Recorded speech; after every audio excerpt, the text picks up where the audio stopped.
নমস্কার বন্ধুরা, সকলকে স্বাগত জানাচ্ছি। আজকে আমি লাউ দিয়ে একটি খুব কম সময়ে তৈরি সাধারণ রেসিপি শেয়ার করছি। ঘরে থাকা সামান্য মশলা দিয়েই এটা খুব কম সময়ে তৈরি করে নেওয়া যায়, আর রুটি ভাত দুইয়ের সাথে খেতেই অপূর্ব লাগে। আজকে এই রেসিপি ভালো লাগলে ভিডিওটাকে লাইক আর শেয়ার করতে ভুলবেন না। রান্নার জন্য এখানে একটা 500 গ্রাম সাইজের লাউকে ভালো করে জল দিয়ে ধুয়ে নিয়ে এইভাবে মাঝারি টুকরো করে কেটে নিয়েছি। দানা থাকলে কিন্তু সেগুলোকে বাদ দিয়ে দেবেন। আরেকদিকে 2 মুঠোর মতো মুসুরির ডাল ভালো করে 2-3 বার জল পাল্টে ধুয়ে নিয়ে 10 মিনিটের মতো জলে ভিজিয়ে রেখেছি। এবার চলে যাচ্ছি রান্নার দিকে। তো এই রান্নার জন্য আমি কড়াইতে প্রায় 3 টেবিল চামচের মতো সর্ষের তেল খুব ভালো করে গরম করে নিয়েছি। তেলটা ভালো করে গরম হয়ে গেলে এর মধ্যে আমরা কোনো রকম ফোড়ন না দিয়ে প্রথমেই দিয়ে দেব পেঁয়াজ কুচি। এখানে দুটো মাঝারি সাইজের পেঁয়াজকে এইভাবে একটু ঝিরিঝিরি করে কুচিয়ে নিয়েছি। পেঁয়াজটা মোটামুটি 1-2 মিনিটের মতো ভালো করে ভেজে নিতে হবে। পেঁয়াজটা ভাজতে ভাজতেই এর মধ্যে আমরা দিয়ে দেব রসুন কুচি, কাঁচা লঙ্কা, আর তার সাথে একটা ছোট্ট তেজপাতা দিয়েছি। এখানে রসুন কুচি আছে প্রায় 6-7টার মতন রসুনকে একটু ঝিরিঝিরি করে কেটে নিয়েছি। এই সব কিছুকে 2 মিনিটের মতো ভেজে নিয়ে ভিজিয়ে রাখা মসুর ডালটা এর মধ্যে আমরা দিয়ে দেব। তার সাথে এর মধ্যে স্বাদ মতো নুন দিয়ে দিতে হবে 1.5 চা চামচের মতো। 1 চা চামচ দিয়ে দিয়েছি এখানে হলুদের গুঁড়ো। কালারের জন্য কাশ্মীরি লঙ্কার গুঁড়ো দিয়েছি 1/2 চা চামচের মতো।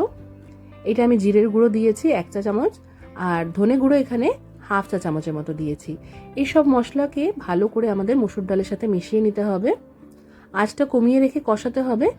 আমি যেহেতু স্টিলের কড়াইতে রান্না করছি, তলায় খুব তাড়াতাড়ি ধরে যাওয়ার চান্স থাকে, তো আমি একটু আঁচ কমিয়েই রান্না করছি। মোটামুটি 2 মিনিটের মতো মসুর ডালটাকে ভালো করে কষিয়ে নিয়েছি। এবার এর মধ্যে আমি সামান্য একটু জল দিয়ে দিলাম, এতে করে মশলাটা তলায় ধরে যাবে না। এবার এর মধ্যে আমরা দিয়ে দেব টমেটো কুচি। তবে এই রান্নায় আপনারা টমেটো না দিতে চাইলে সেটা বাদ দিয়েও করতে পারেন, কোনো অসুবিধা নেই। এখানে আমি একটা মাঝারি সাইজের টমেটো কুচি দিয়েছি। টমেটোটা দিয়ে ভালো করে সব কিছুর সাথে মিশিয়ে নিয়ে এবার যে লাউটা আমরা কেটে ধুয়ে পরিষ্কার করে রেখেছিলাম সেটা দিয়ে দেব। আর এই রান্নায় আলাদা করে আমাদের জল দেওয়ার একদমই প্রয়োজন নেই। আপনারা সবাই জানেন যে লাউ রান্নার সময় অনেকটাই জল ওঠে। এই রান্নায় যেহেতু আমরা ডাল ব্যবহার করছি, লাউ থেকে যে জলটা উঠবে সেই জলের মধ্যেই ডালটাও ভালো করে সেদ্ধ হয়ে যাবে।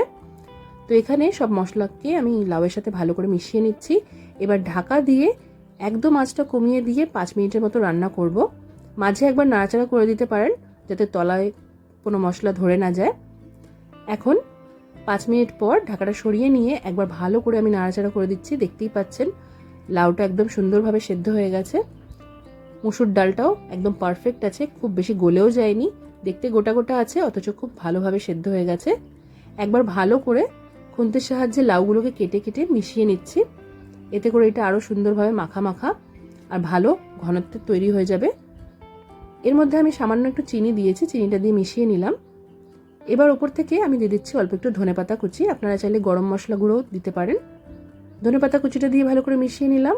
এবার আমি আঁচটা বন্ধ করে দেব, আর গরম গরম এটা আপনারা ভাতের সাথে বা রুটির সাথে সার্ভ করতে পারেন। আজকের রেসিপি কেমন লাগলো কমেন্ট করে জানাতে ভুলবেন না। এই ধরনের রেসিপি পেতে আপনারা চ্যানেলটাকে অবশ্যই সাবস্ক্রাইব করবেন। আজকের মতো এখানেই শেষ করলাম। সবাই খুব ভালো থাকবেন আর সবাইকে খুব ভালো রাখবেন। ধন্যবাদ।